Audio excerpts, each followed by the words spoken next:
Look at these CDR or call detail records as visualized within GeoTime's 3D Time Viewer. The communication records we've got for our suspect show all the calls that he's been making from his cell phone. As part of our investigation, we're going to take a look at the calls that have occurred at the time of the transaction with our suspect and the supplier of the weapons. In order to do that, we're going to send these records across to GeoTime for visual analysis.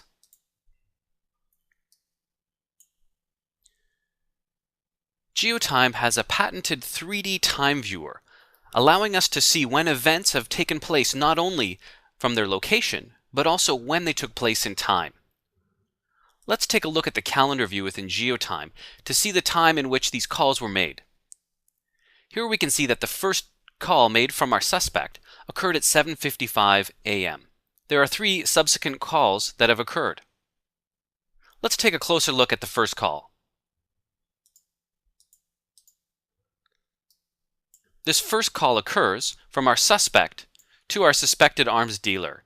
Let's make a note of this first call as part of our report. GeoTime's built-in reporting tool allows us to capture key elements of our analysis. Once we've written in our notes, we can go ahead and create a visual bookmark. This visual bookmark will allow us to recall the view, showing us the call from our suspect to our arms dealer. The next step of our analysis will be taking a look at other communication events that have occurred from our suspect. Let's advance time to see what other calls have been made. Here we can see another call event has occurred. This one occurred at 8:13 in the morning to the same suspected arms dealer.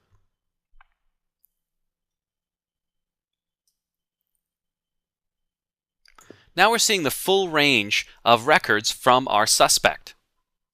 We can see here that at 8:25 he makes a call to an unknown entity. We're going to make a note about the unknown entity, as this information can be used to further our investigation. This unknown entity could be implicated as part of the arms deal. Now that I got this information recorded as part of my report, I'm going to work with investigators to acquire the call records for our unknown entity.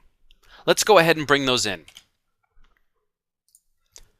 Here we've got our second suspect who has now been implicated as part of this arms deal, and we're going to bring across the relevant communication events that have occurred. Instead of replacing the data that we've already loaded in GeoTime, we're going to merge these events into our existing analysis. We now have our new unknown entity that's highlighted here.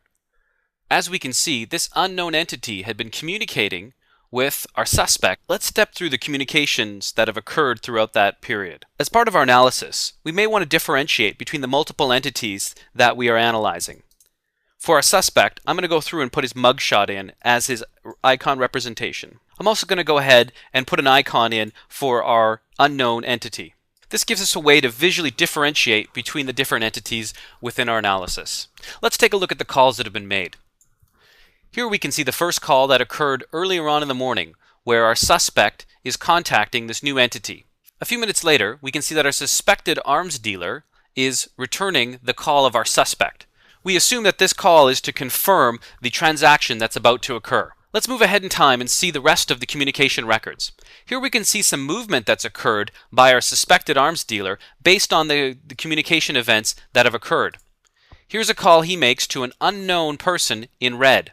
Calls that have been made to unknown persons are located here in our no location bar.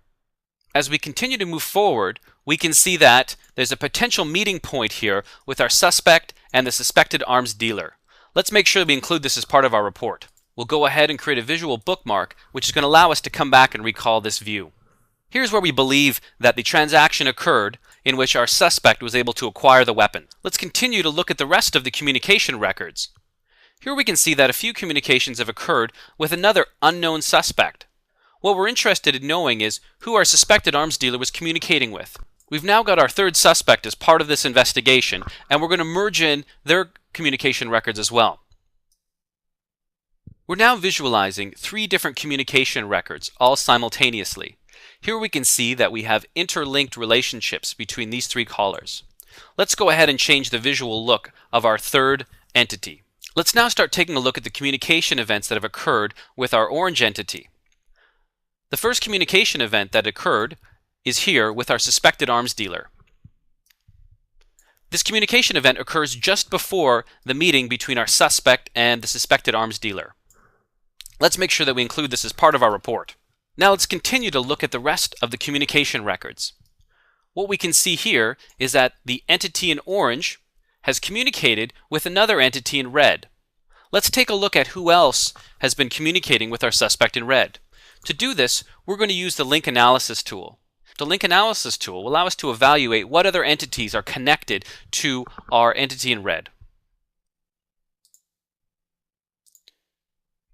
Here we can see with just 1 degree of separation, our arms dealer as well as our entity in orange are both connected. This leads us to believe that the entity in red is in fact our arms dealer, who's been working with the entity in green and orange in order to facilitate this transaction. Let's take a look at the final few calls that have been made.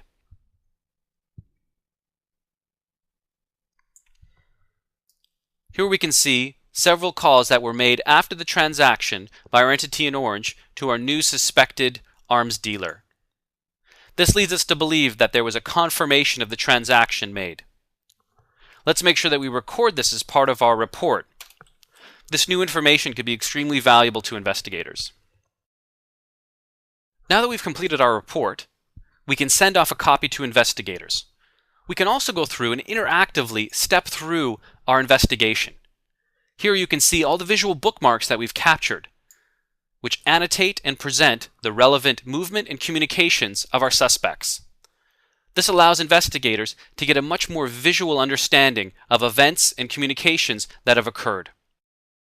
By being able to visualize these communications and movements over time, we're able to rapidly discover the relationships and activities of entities over both geographical locations as well as time.